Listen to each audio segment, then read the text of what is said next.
Now let's go behind the rock screen. You're welcome to come on in. We'll bring out the moonshine, start telling lies and calling up the women. But no talk about racing. Come on. This is Josh with the Dirt Court Jesters Podcast, joined by the president of performance racing industry, Mike Good. Mr. Good, thanks for coming on. PRI. I never knew what it stood for. Thank you. Oh, well. No, I'm teasing with you. Good to see you today, man. Look forward to chatting with you. Thanks for being at the show. I like I told you, I'm overwhelmed. There's a lot to take in. I walked in the door, and this leads to my first question is, I didn't know where to go. I had a plan, and the plan went, Right. Right Right how out it the goes. window. You make a plan and always change. That's right. What goes in to the preparation of this massive PRI show? We usually, so next Monday is December 15th. That is when we will start planning the 2026 PRI show. It is a full year-round, full game-on attack. Trade shows are interesting. They've changed dynamically over the decades, over the years, and we look at it from the standpoint that we're sitting here having a very humbling privilege to lead the largest motorsports racing trade show in the world, but we've got to reinvent it consistently and constantly. There is a tolerance level of the consumers, of the public. They want to see things change, and so we're thinking about what new experiential aspects do we add to the show that are stay true to the DNA of what PRI is. And at the end of the day, it comes down to we have roughly 1,100 exhibitors in the building right now, and our North Star is to make sure that those exhibitors are growing their businesses as a result of being here. If we miss that, it's my belief we're on our way to irrelevancy. Like, that is the key thing. And so everything kind of points back to that. What can we do to make sure that we get the right buyers here, the right people in the building, with the right brands, and helping both the buyers get access to the best brands in motorsports and giving those manufacturers the ability to grow their companies. Because, at the show, so much is going on. Everywhere you look, it's a little bit of sensory overload. Yes, there's beautiful vehicles of all shapes and sizes, but you're also seeing some of the latest and greatest new technologies and featured product showcase and cars. And there's a team behind the scenes that is dividing and conquering on how to make sure all of that goes off flawlessly. And the team is it's crazy privilege to you feel like you got to become the head coach of the team that's going to win the Super Bowl. Yeah. That's just how this team is. They're dynamic. They understand the industry. They understand the nuances of what it takes to put on an event like this, and we adjust accordingly. And you talk about all the year round, right? All that work that's going on, the business aspect of it, the networking that's being done, and your team helping to create all that. What do you see in the future for PRI? How does it continue to evolve? I think so. One is the diversity of the motorsports at the show. I use the term agnostic because I can't think of a better one, but we're agnostic. We don't have, this is not a drag racing show. It's not a dirt track. It's not a circle track. It is everything from go-karting to open wheel and everything in between. And so it's making sure that diversity has a presence at the show. One of the new elements this year was called Hammertown. I don't know if you saw it right down there. We're working with the Ultra 4 organization and King of the Hammers on the front of that. It's all the off-road racing. We really wanted them to have a presence here because it was a void. And we work closely, with the circle tracks and the dirt tracks. Obviously, NHRA, IHRA both have a big presence here. So that's one of the things that'll continue to evolve, is to make sure that we have that cross-representation, but also making sure that we're giving people the ability to connect. I say we do three things: connect, protect, and advocate as an organization. And the show is the connection point. A lot of these people only see each other once a year in this building. And, I say that PRI's done a really good job. I don't take credit for it. It's long before I got here, of bringing together the entire ecosystem of motorsports. And that's the only place on earth where it happens. Yeah. And cool. That leads into kind of my next question is, how do you Because there's so many different genres of motorsports. So how do you make sure you tune into each one? Is it because you have that team that is able to kind of, Yes, this is your task, this is your task, this is your it's really being intentional about it. I live on the road. I'll go from the Knoxville Nationals to Bowling Green, Ohio, to the National Tractor Pull, to the Rolex 24. So it's really being out there, being present, being at the events that are taking place across all forms of racing, sitting down there with the fans that are there, the manufacturers that are there, the race promoters that are there, the sanctioning bodies that are putting it on, whether it's WRG, NHRA, fill in the blank, to really understand what is it that's going on here that we can help be an advocate for or an evangelist for to help you be more successful as a track promoter or as a sanctioning body or as a driver. Because at the end of the day, we want to protect the tracks. When the tracks are strong, the industry is strong. And, right now, there's some tracks, small tracks that are, in some dire situations. Mm-hmm. And so we spend a lot of time, I go to safety summits where we're sitting there understanding what are the safety concerns that are going on in small track USA. I've learned recently this year about small tracks dealing with the cost of paramedics. Mm-hmm. To have paramedics on site. If you don't have that, you can't have the race because the racers are like, you don't have anyone here. If something happens to me, I'm not going to go race on that track. So, it really covers the full spectrum. And from that example of paramedics to helping tracks fight against nuisance laws. Mm-hmm. There was a track in Michigan, been there for decades. New development went up 3 miles away. One homeowner filed a petition to have that track shut down. That track got shut down, lost the whole season. Yeah. So you disrupted the economic impact of that community. You disrupted not only the livelihood of all of those employees and the owner from one homeowner. And, the track holds events 20 days a year. And the guy was 3 miles away. And I'm not finger pointing to that guy, but we want to fight for that track to stay open. We want to keep the tracks thriving, so it's a big deal. It's significant. I mean, me being from Ohio. Yeah, I'm from Youngstown. And obviously, I'm kind of partial to dirt racing. Right. We've got quite a few tracks in Ohio, right? Sure. And if you look at the economic impact just from them tracks, I mean, it's staggering. Hundreds of millions, if not into the billions of dollars. Yeah. So when you start losing them, that is certainly a concern. And I know you can't be biased, but I also know that you enjoy dirt. But I do. 2 wheels. Well, that was a long time ago. Well, so how has motorsports played a role in your life? Sure. No, good question. I started out on BMX bikes racing, and then I wanted a motorcycle, and my dad's like, no. And so I went and got a paper route.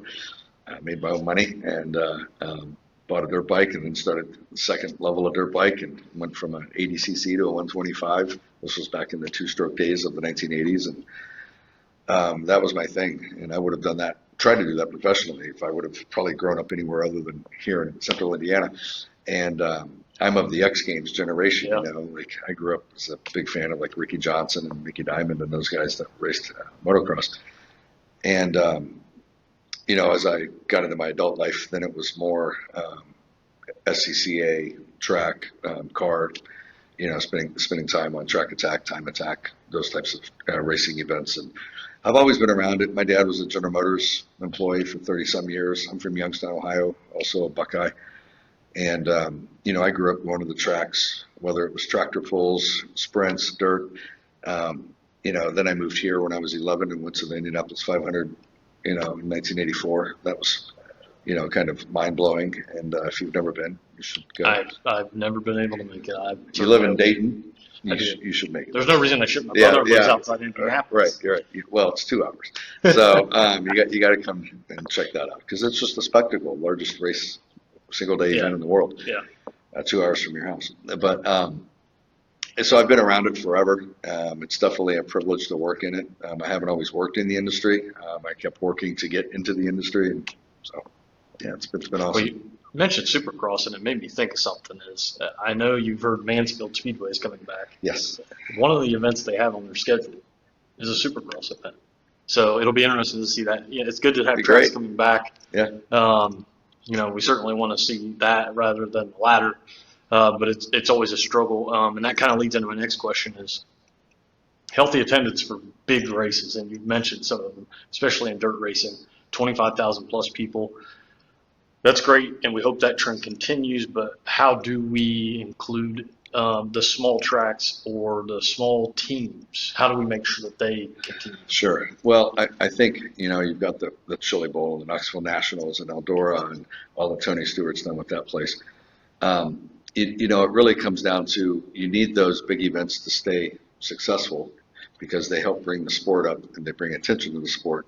And then it's really the ecosystem. Mm-hmm. It really needs to work cohesively and together. And, we spend a lot of time talking to small track owners and trying to understand what it is, what are some of the struggles you're facing so that we can help. And we'll help through education and advocacy and however we can. But I really think it's a lot of best practice sharing and, the big tracks understanding what the little tracks are going through because they need each other. Yes. They need each other. All the small tracks can't go away because you're not going to have a feeder system in the industry. And so, unfortunately, there's not a silver bullet solution. It's just being intentional, I think, about how we attack it as an industry and giving it credit when, giving it the respect that it needs. Have you seen, I hate to narrow it down, it's good. my forte, but have you seen a trend in dirt oval racing as of late? A trend in what kind? Well, it could be positive or negative. My hopes is you're seeing a positive trend. Obviously, we talk about the attendance at some of those major events. I haven't really tracked the attendance other than what I hear and see firsthand. But if you ask me, it's thriving. I haven't really been following the prize pools and, that are taking place.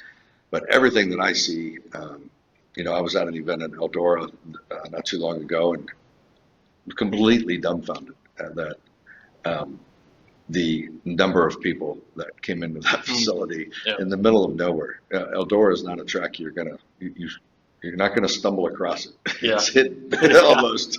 You have to really be seeking it out to get there. And and same with Knoxville Nationals. That track's right in the heart of the town. Mm-hmm. Literally, there's houses, 15 feet across the street. Right. So everything I've seen, it's thriving. The race teams, you hear from guys like Kyle Larson that has made it, by most definitions, and he still gets on the dirt as often as he can, and because that's his DNA. That's what he's about, and that guy, went on to another level of racing, and that's his number one love, and. That's an extreme example, right? But, from what I have seen, I would say it's thriving. But I know that there's pain going on in some of the small tracks, and there are teams that are underfunded and can't get sponsorship and are dealing with, regulation issues. And so, the struggle is real. It's interesting because, from my perspective, it kind of looks like it's doing a little bit of both, where streaming seems to be pretty popular. Yes. I think you're starting to see sponsors come into the sport that hadn't been there. So that looks like positive. We've talked about some tracks closing down, but we've also had some tracks. Millstream came back not too long ago in Ohio now. Mansfield's coming back. And, right. So I think everything's trending, obviously, in an upward direction. Controlling cost is big, I think, for teams that aren't top teams. So that's really kind of and for the track owners, controlling costs. We talk about performance, obviously, performance racing industry show here. That's key, but safety is paramount. And what have you seen in terms of response to safety in motorsports in general? I see the guidelines continuing to be evolved, and they're listening and they're observing and they're taking the data and putting a regimented safety guidelines in place that are, that's a place where, it's journey versus destination. You're never going to reach your destination where you can stop thinking about it.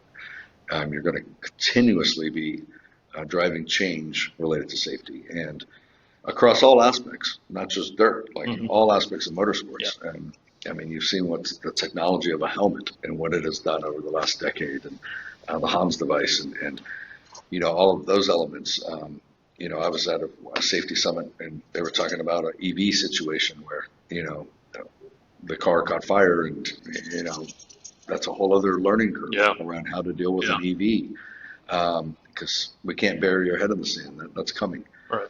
In some form or fashion. Hopefully it's not going to replace ICE. It'll just be another form, complementary to internal combustion. But, from a safety standpoint, it opened up a whole new list of things that the average track was not prepared to take care of. And, that's a big deal. Yeah. Safety, it really comes down to having really good governance across the sport, whether it's at the sanction level, primarily at the sanction level, where they are continuously evolving and adding regimented safety guidelines. But it's interesting that you mentioned that, because I know there's been rumbling, especially, again, I'm going to put it into my niche, but the dirt track racing community, as far as having like a governing body specifically for safety across the country. I don't know if that's realistic, because there's so many moving parts and so many different tracks and things like that, but Right. I know that's been. Well, I know, World Racing Group and Brian Carter and those guys are put together. They have a great program. Mm-hmm. High Limits has a great program. There's a lot of safety guidelines across those sanctions, and it's paramount to them. Yeah. At the end of the day, if any of these sanctions are putting out a sport where the drivers feel like they are not protected, then you're starting. That's your way to irrelevancy pretty quick. So, Well, as we wrap this up, Mr. Good, just talk about how PRI is involved so much in protecting motorsports and ensuring that it continues to thrive. Sure, connect, protect, and advocate. So it's ongoing. We never can stop doing any of that. And I gave you the example of the nuisance laws that are taking place, and we've lost some pretty significant tracks over the past couple of years. Eldora up in Southern California, a landmark type of facility that a lot of emotion to that. Because it was near and dear to them, and you can't fight situations when a developer comes in and offers a family that's maybe owned a property for 50 years, and all of a sudden they're being offered generational wealth, and some crazy amount of money per acre. Yeah. So I don't fault that by any stretch, but we also have to find ways to keep tracks thriving and keep new tracks being able to come open. SCCA, Michael Cobb at SCCA, he wants more tracks that he can put on SCCA events at, and SCCA can't afford to go to the thermals or the flat rocks necessarily, because they're high-end kind of country club tracks. They're great, but it's a very specific audience for that. And we are seeing those come up, and it's great. All things are standing in the sport up, but PRI is always going to be fighting that battle. We have a whole team in Washington, D.C., ran by Karen Bailey Chapman.